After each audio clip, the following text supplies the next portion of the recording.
Hello dear students, welcome to ASC starter. ये class 10th के maths के फॉर्मूले हैं जो आपकी मिड टर्म के एग्जाम में काफ़ी आपकी हेल्प करेगा। तो अब आप इसकी प्रैक्टिस कर सकते हैं, यहाँ पे देख सकते हैं अच्छे से समझाया। आपको काफ़ी बेनिफिट प्रोवाइड करेगी वीडियो।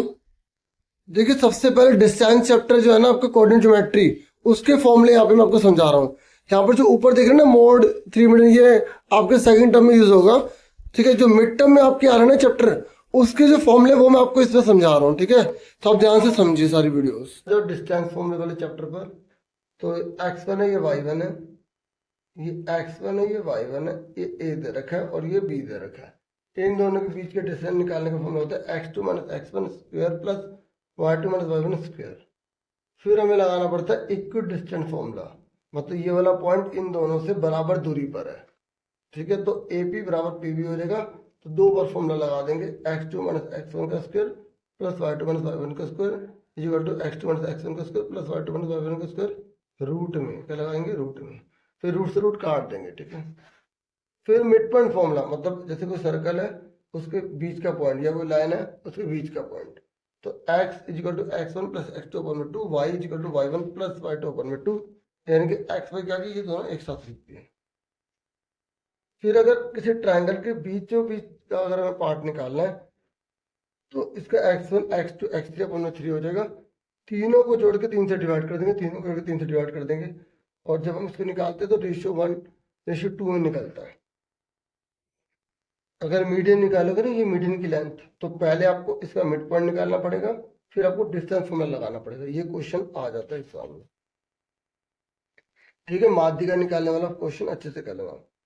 फिर सेक्शन फॉर्मूला है, रेशियो निकालनी है आपको, तो ये एक्स निकालना है या आपको वाई निकालना है या रेशियो निकालनी है, तो आपको ये फॉर्मूले लगाने पड़ेंगे। जब भी रेशियो आ जाए तो समझ लो ये वाला फॉर्मूला लगेगा, अनुपात लिखा आ जाए ये फॉर्मूला लगेगा। क्योंकि क्वेश्चन ना बच्चे इसलिए नहीं कर पाते क्योंकि उन्हें पता नहीं लगता कि फॉर्मूला कौन सा लगाना है, क्योंकि वो बुक से ना क्वेश्चन की प्रैक्टिस नहीं करते, क्वेश्चन पढ़ते नहीं है सही से, क्वेश्चन भी याद होना चाहिए सही से। ठीक है, फिर डिस्टेंस फॉर्मूला ओरिजिन से कैसे निकालेंगे, तो ये फॉर्मूला लगाएंगे, ये ओरिजिन है, तो डिस्टेंस फॉर्मूला क्या लगाएंगे, सिंपल करो कि जो नंबर दे रहेगा उसी का स्क्वायर कर दो, आंसर आ जाएगा x square plus y square. अगर किसी भी डिस्टेंस का फॉर्मूला ओरिजिन से निकालना तो उन दोनों का स्क्वायर कर दो और फिर रूट कर दो, जैसे यहाँ पर मैंने करा।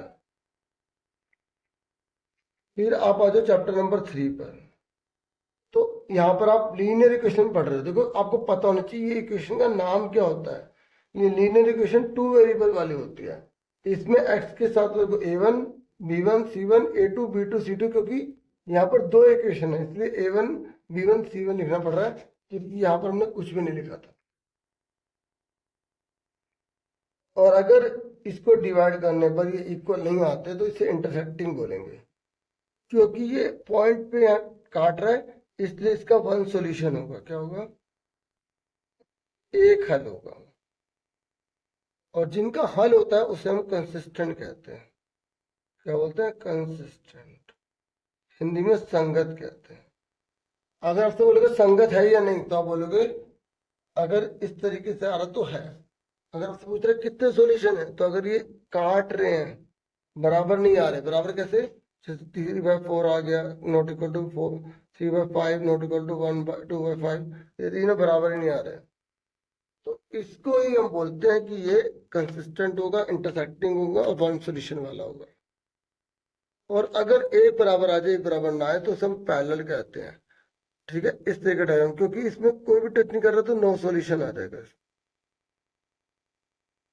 क्या बोलेंगे, कोई हल नहीं है।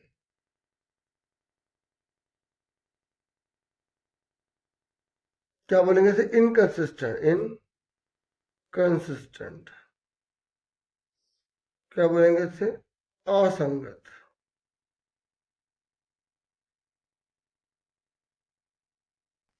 अब देखो ये अगर तीनों बराबर आ गए तो इसे बोलेंगे कोइंसिडेंट, संपाती, क्योंकि एक लाइन दूसरी लाइन के ऊपर आ गई। ठीक है, तो क्योंकि एक लाइन दूसरी के ऊपर आ गई तो हर पॉइंट के सॉल्यूशन हो गए, उसे भी कंसिस्टेंट कहेंगे। और सॉल्यूशन कितने होंगे, इसके मैनी होंगे, अनेक हल होंगे इनके। फिर बीपीटी है, बीपीटी में अगर ये लाइन इसके पैरेलल है तो ये बटे में ये प्रोपोर्शनल होते हैं। और देखो आपको पता होना चाहिए, अगर ये लाइन लगे तो ये प्रोपोर्शनल होगा। आपको समझना है ना, ऐसे तो कॉपी को मोड़ लेना एग्जाम में और वही बन जाएगा जो आपने सीखा होगा। ठीक है ना, कॉपी मोड़ ला करो आप। और सिमिलर कब कब होगा? सिमिलर होता है ए से, एस से एस से, और एस से एस कैसे होगा? जैसे ये बट्टे में ये साइड, ये बट्टे में ये साइड, और बीच में एंगल एंगल अगर बराबर, मतलब ये देखो, अगर ये और ये प्रोपोर्शनल है और ये दोनों बराबर है तो इसको बोलते हैं एस से एस। फिर ट्रिग्नोमेट्री है। तो ट्रिग्नोमेट्री जो है ना, आपको फॉर्मूला पंडित बद्री प्रसाद हर हर बोले, इस फॉर्मूले से याद कर लो। ऊपर साइन थीटा होता है, कोस थीटा, और यहाँ होता है टेन थीटा। यहाँ पर कितना साइन का? Cosec theta. ये कितना है? Sec theta. और ये कितना है? Cot theta. तो देखो, अगर साइन थीटा का फॉर्मूला है तो पी अपन में एच हो गया, हिंदी में लंबटे कर्ण। कोस थीटा का क्या होगा? बी अपन में एच। tan थीटा का क्या हो गया? पी अपन में पी। और अगर मुझे कोसेक का निकालना है तो एच अपन में पी। ये देखो, अगर मुझे स्टैक का निकालना तो बी एच अपन में बी, ये एच अपन में बी। और अगर मुझे कोट का निकालना है तो ये बी अपन में बी यहाँ पर। फिर उसके बाद ये फॉर्मूला है कि कौन किसका रिवर्स होता है। साइन का उल्टा कोसेक, कोसेक का उल्टा साइन, कोस का उल्टा सेक, सेक का उल्टा कोस, टेन का उल्टा वन अपन में कोट थीटा, कोट का उल्टा वन अपन में टेन थीटा। ये मैंने दोबारा से लिख दिया।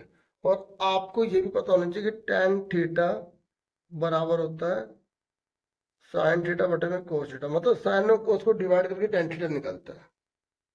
ऐसे कोट थीटा किसको निकाल लेंगे? कोस अपन में साइन थीटा को डिवाइड करके।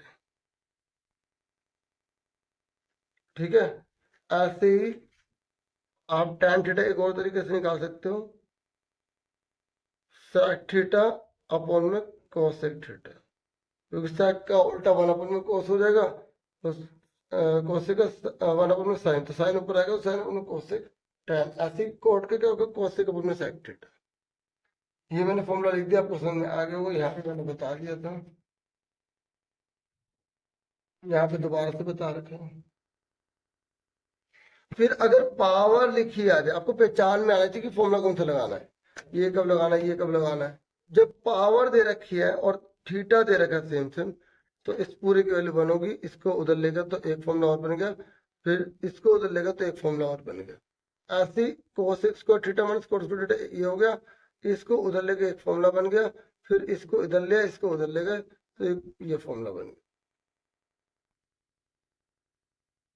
ऐसे सेक का sec square theta minus tan square theta equal to one. देखो एक नंबर का ना बेसिक में पूछ लेता है ऐसे, जैसे sec square 40 degree minus tan square 40 degree किसके बराबर होगा? देखो दोनों पे स्केल लगाए, दोनों पे डिग्री सेम है, तो माइनस लगाए तो वन आ गया, क्योंकि इस पूरे का फॉर्मूला होता है वन।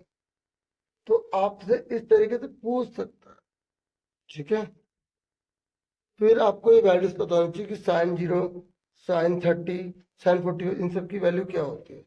अभी मैंने अलग अलग तो लिखी है, लेकिन यहाँ पर मैंने सारी साथ लिख दी। साइन 0 डिग्री पे 0 होता है, देखो ये मैंने यहाँ लिख दिया सर। ये रटी होनी चाहिए, माइंड में पूरी बैठी होनी चाहिए। साइन 30 की वैल्यू 1/2, साइन 45 की 1/√2, साइन 60 की √3/2, साइन 90 की 1 होती है। ठीक है, कोस 0 डिग्री की 1, कोस 30 की √3/2, कोस 45 की 1/√2, कोस 60 की 1/2, कोस 90 की 0, tan 0 डिग्री की 0, tan 30 की 1/√3, tan 45 की 1, tan 60 की √3, tan 90 की इन्फिनिटी। देखो मैं आपको बताऊँ tan कैसे निकाल सकते हो। ये देखो आपको बहुत आसान तरीका बताता हूँ। सबसे पहले साइन की वैल्यू रख लो, ठीक है, फिर उल्टा कर दो। ये देखो ये ऐसे हो गया, ये यूं लिखा ना, ये यूं लिख दिया। देखो tan के निकालने, इसको डिवाइड कर दो, 0 को से डिवाइड करो, ये आएगा। इसको से डिवाइड करो, 2 से 2 कट के 1/√3 डिवाइड करो, पूरा 1 आ गया। इसको से डिवाइड करो √3, 1 को 0 से करोगे तो इन्फिनिटी आ गया। और कोसेक का क्या आ गया ये देख लो। कोसेक कैसे निकालते हैं? साइन का उल्टा होता है। और ऐसे सेक कैसे निकालेंगे? कॉस का उल्टा कर देंगे। 1 का उल्टा क्या होता है 1, इसका क्या होता है 2/√3, ऐसा उल्टा करके लिख सकते हैं इसको। इसका √2, इसका 2, इसका